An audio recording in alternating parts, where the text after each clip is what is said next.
Ndugu zangu, marafiki zangu, mimi nimekuja hapa nizungumze na nyie wa Tanzania, wapenzi wa football club.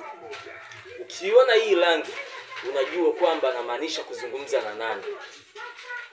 Ukiona nimevaa hiyo kichwani unajua nataka kuzungumza na watu gani. Kuna vitu vitatu hapa nataka niviongee haraka sana, vitu vitatu.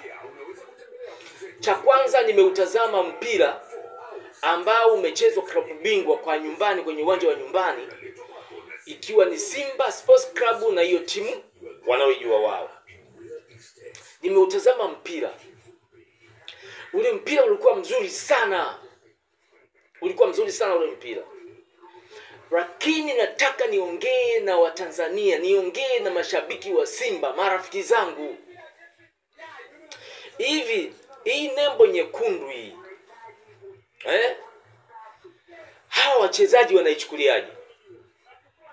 Yaani Simba katika siku ambayo nimeona kwamba walicheza mpira mbovu ni kwenye uwanja wa nyumbani. Kwa sababu moja tu kinachonifanya nizungumze hivi na niwe na confidence. Magoli yote yamefungwa kwa penalti. Simba kashinda kwa penalti, na wale jamaa wameshinda kwa penalti.